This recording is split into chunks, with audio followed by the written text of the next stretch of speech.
Welcome back, welcome back.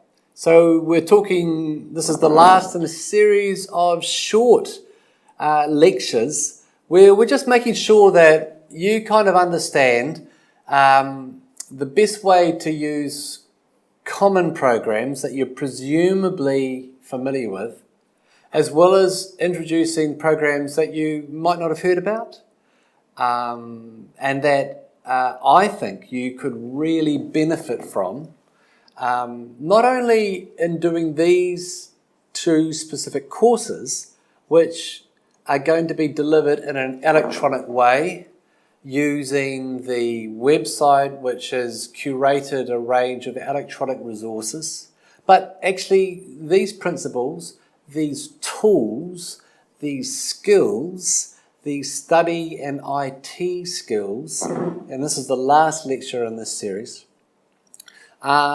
could help you in all of your subjects and actually in your professional life. So I think that this is really worth doing. So we've talked a bit about indexing software, we've talked about ways to use the internet, we've talked about EndNote, we've talked about Adobe Reader, we've talked about Xmind, and about the ways in which these programs can really help us do our job well and actually do our job perhaps a bit easier. There are some things in life, some hard things that you just can't make easy. But these programs really can make our professional lives a lot more easy. Okay, so we're going to be talking about a program that you already know, Microsoft Word. Now there are some people who hate this program, there's some people who love it. There are lots of different versions of this program. Some people love the old versions, some people love the new versions. So you don't necessarily use Microsoft Word to prepare your papers. And actually you don't have to, depending on the type of paper that you are writing. There are lots and lots of alternatives. I'm actually going to be mentioning that at the end of the lecture. And so, I just knocked down my glass of water below. So let's look at Microsoft Word, and I'm going to be beginning by making some suggestions about making Microsoft Word work for you, making Word work for you. There are a number of ways that you can use Microsoft Word to really increase the ease in which you can navigate around your document. And this is particularly the case when you have got long documents, and I'll be mentioning some of this. But on the topic of document views, let's go to Microsoft Word. And let's remind ourselves that there are a number of views that you can organize. This is called the draft view, and you don't see any, that was the draft view. This is the outline view, the print layout view, which will provide a border, so you can see the border. If you are in print layout view, if you have graphics, if you have images, you will see them in print layout view. You won't see them in the draft view.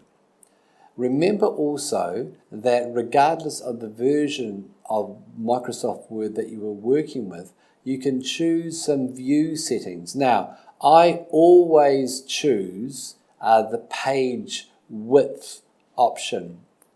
Use the page width option so that when I change the size of the window, you will see that when I change the size of the window, the size of the font increases. If I don't click this page width option, then I have to manually change the zoom number of the page.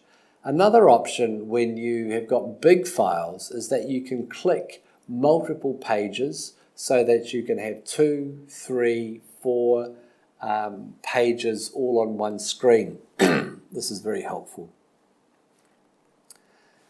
I'm not going to have the time to talk about shortcuts, but there are common words that you use that you can write in acronyms. You may type the word Thammasat University often. Now, what you can do is you can tell Microsoft Word, when I type in the word TU in capitals, I want you to replace TU with Thammasat University. This is going to be something that could, excuse me, this is something that could potentially save you quite a bit more time, quite a bit of time. Another thing that I want to point out, and you've already seen this on the Microsoft document that I started, is the use of headings. Now, actually, when I am working between Word and Xmind, what I do is I prepare my Xmind document and then I export it as a Word document, and it will automatically produce all of these subheadings: heading 1, heading 2, heading 3, heading 4. And if, when I am writing a document, I use headings, I can use a facility called the document map, or in later versions, navigation options, to see the outline. And so if I'm working on a big paper, 20,000 words, 25, 30 pages long, it gets a bit boring scrolling through all the pages. If I put headings in, on the left-hand side here, I can just click on the heading that I want to go to. And the other thing is that when we are writing reports and dissertations, if I use headings, this will automatically produce a table of contents. So headings are a way for us to manage big documents. It's a way for us to easily navigate around this. Now, I'm going to be talking about this when I talk about bringing all of our field notes and interview transcripts into one big document where I have headings on the left-hand side. Okay.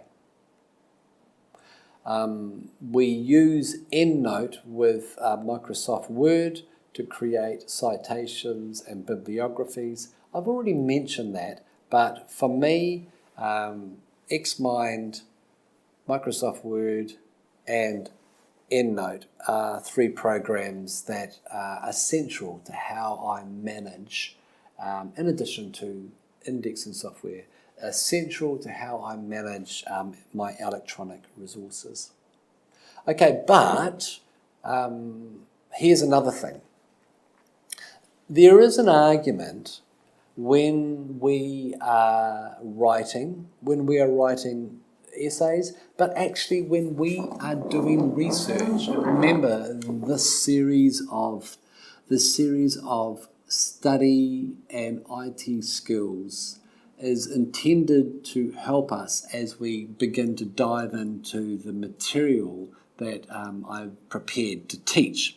There's going to be a lot of talk about writing when we talk about ethnographic research methods, and central to ethnography, central to grounded research, central to social science research as conducted mainly by anthropologists, is writing up field notes and is transcribing interviews that people do. So writing is central to all ethnographic field work and all ethnographic research methods. And so we've really got to be sure that we are using the word processor that is best for us. Now, that may not be Microsoft Word. Now, there are a number of reasons for that, and the most important reason is this. It has all of these functions, it has all of these formatting options, and I think that all of us have had the experience when we are writing and we're not actually making that much progress, that we find that we are spending a lot of time changing the font color, changing the font size, changing the margins, changing the paragraphs, instead of actually writing. Now, because of this, I think that there is actually quite a good argument for using bare bones word processors. So regardless of what program, what operating system you work with, whether it be Mac or whether it be PC, there are a number of bare bones, some of them open source, word processing programs. So Mac has text edit and PC has WordPad with very, very minimal formatting options. You can just forget about doing italics, you can forget about anything, just use tabs and just sit down and write things out. And so there's a real advantage, there's a real argument for when you are just getting your ideas out there or just writing in a mind mapping program. To just get your ideas out there from your head onto the screen via your fingers, and sometimes it's best to not use Microsoft Word because you are going to be distracted when you are not making progress. There is no formatting really necessary. You can, when you save as an RTF file, a rich text format, if you italicize things, if you bold things, if you underline things, all of that formatting will be transferred if and when you want to move to another word processor. That's sometimes not the case in rich text formats, which just text files. Sometimes that formatting is lost, so don't do that. And so remember that in RTF, if you save it as an RTF, all of the italics, the underlines and the bold are kept. Okay, so there are ways to make Microsoft Word work for you. The most important ways, I think, for people who are writing longer articles is to use headings, which allow you to see a document map in the side there. Make sure that you select the right view. You want to be able to see everything on your screen. There's no point in you manually having to zoom in because you can't see everything and having to do that every time you change the size of the window. So those are just some basic thoughts about some of the best practices in using Microsoft Word, and thanks again for your attention, and stay tuned and don't forget to click on to the next video in this series. Thanks again. Bye-bye.